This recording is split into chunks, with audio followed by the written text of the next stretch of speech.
Cracker Barrel CEO Julie Masino drops a shocking admission after the massive backlash over the new logo and menu changes. Okay, so Cracker Barrel CEO Julie Masino claimed that she felt fired by America after the massive customer revolt over the ridiculous remodeling design.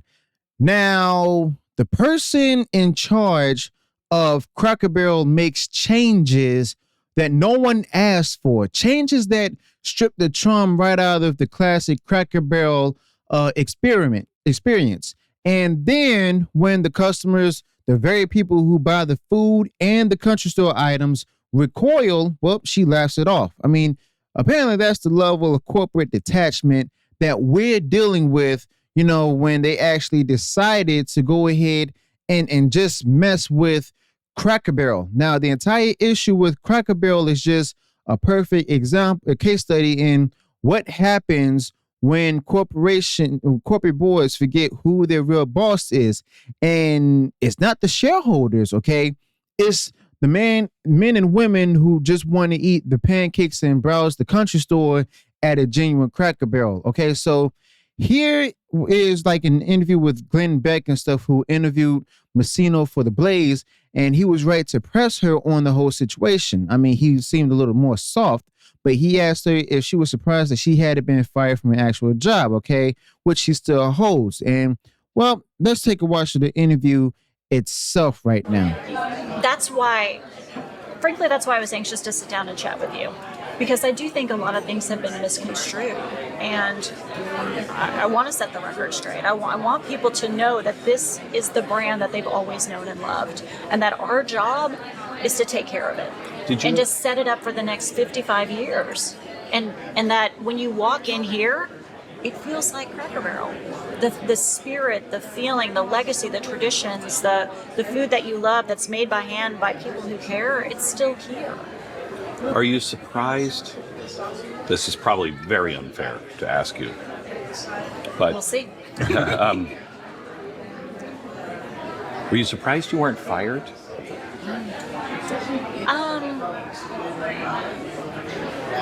I feel like I've been fired by America. I bet you did. Yeah. That's probably worse. Yeah, because it's hard, because again, all I've wanted to do is help people love this brand the way I love this brand, the way Doug loves this brand, the way everybody who works here. I mean, the responsibility for the 70,000 people who work here, I bear that every single day. They are here to make a better life for themselves, to take care of their families, to put a roof over their head, food on their table. And my job is to make sure that Cracker Barrel helps them do that. And it's not just those 70,000 people. Like Doug has 4 other people depending on him. They all have people depending on them. And that's why we're doing what we're doing, because this brand deserves to have another 50, 60 years in front of it. We're trying to set it up for the future so that the stories are here and they're told, and people can come in and feel that. The feeling that you get here is so special. It's so unique, and I'm talking about you personally. And I want, but my job is to keep that, protect that. Oh, please.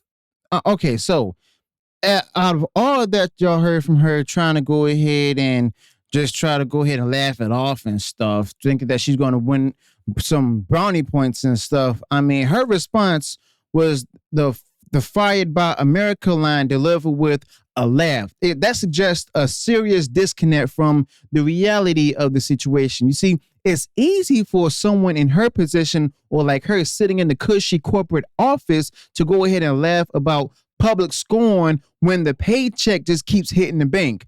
Meanwhile, the rest of the people out there want the old Cracker Barrel back, or let's just say they're done with it. Okay, so Glenn Beck's follow-up was that's probably worse, which is spot on. Being fired by America, the people, the customers, the traveling families, and that's far heavier than judgment than being let go by a board of directors. I mean, it's a condemnation of corporate decisions that ignore the very essence of what made the brand successful.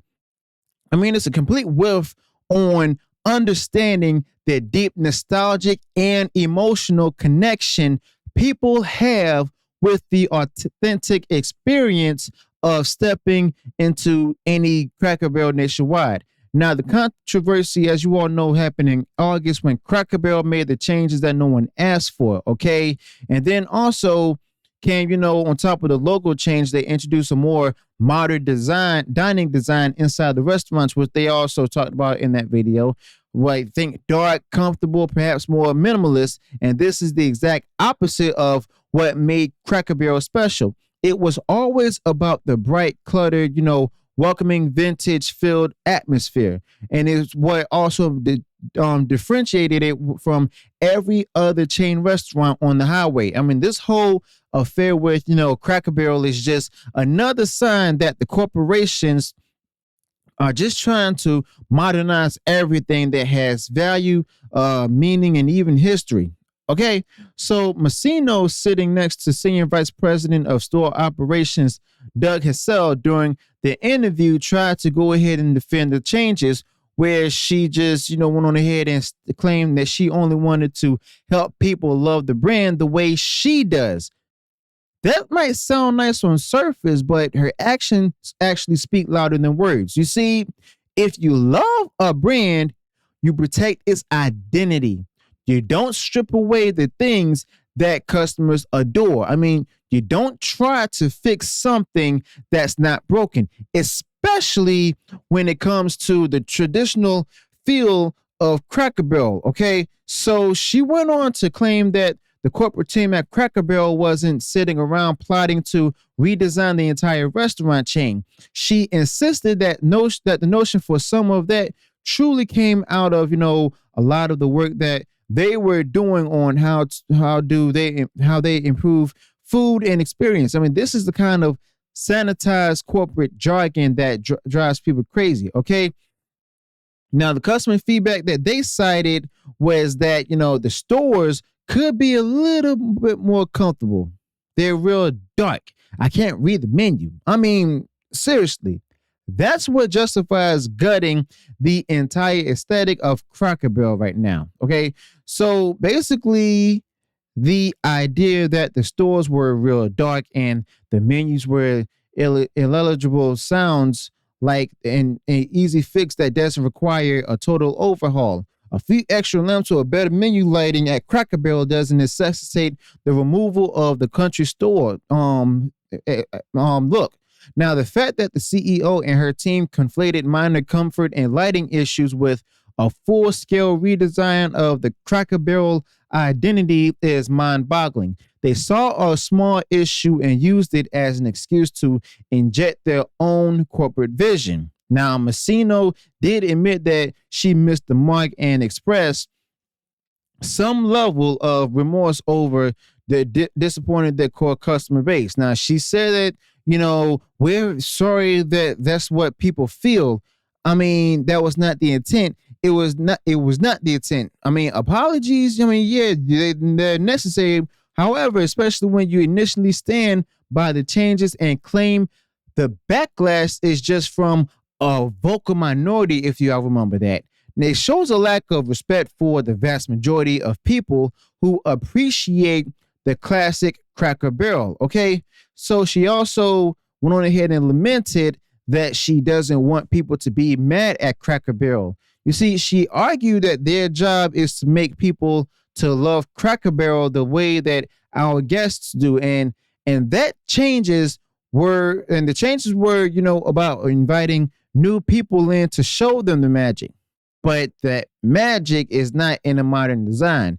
You see, it's in nostalgia, the comfort of familiarity, the food that's being made from scratch, and the atmosphere you can only get at an original Cracker Barrel. Okay, so you can't invite new people in by alienating the base. Okay, so the company's initial response was to dig their heels in. They released statements defending the changes, claiming that all the negative comments and boycotts came from a vocal minority. I mean, this is a common tactic used by corporations that are trying to force unpopular changes down the throats of their customers, okay? And also it minimizes the legitimate concerns of the people who actually spend their hard-earned money at Cracker Barrel, okay? But the proof is in the pudding. The backlash was not from a minority. The pressure, the sheer volume of negative feedback must have been overwhelming for them. Now, by September, the Cracker Barrel had to wave the white flag, and Cracker Barrel also began the process of restoring its original logo and bringing back their classic restaurant models. Okay, so this was a massive victory for the people, for common sense, and for the millions of people who value American heritage and authenticity. Okay. Now, the restoration process confirms that the leadership team, with all their, so-called corporate expertise, was wrong. They failed to understand the power of tradition and immense loyalty people have to the genuine, non-modernized Cracker Barrel experience. Okay, so they tried to fix something that was perfectly fine, and the American people decisively just went on ahead and rejected their attempt to go ahead and water down an institution. Okay, so Messino correctly noted that other modern brands fill their walls with self-congratulatory stories about their founding, their ingredients, and whatever corporate message that Cracker Barrel wanted to push. You see, Cracker Barrel is constantly talking about themselves, but as Messino correctly pointed out, I mean, she said that we do that here at Cracker Barrel. I mean, this is America's story. You see, the walls of a traditional Cracker Barrel are filled with genuine, non-curated local history and vintage artifacts. I mean, it's a tribute to the country itself, not the company. Okay? So, all in all, I mean, the lesson from this whole debacle is crystal clear. Corporate leaders need to listen to their customers and respect the history and tradition of successful brands. You cannot just simply go ahead and just redesign an institution like Cracker Barrel and expect no pushback. You see, when people say that, they feel fired by America, it's usually because America is trying to tell them that they made a terrible, not a mistake, a bad choice. The return of the classic logo and design proves that sometimes the old way is the right way, especially when you're talking about the beloved Cracker Barrel itself, or at least what it used to be. So let me know your thoughts about this in the comments below. Be sure to smash the like button and share the video far and wide across social media. Subscribe to the channel, turn on the bell for future uploads, notifications, and I'll see you all in the next one. Until then, peace.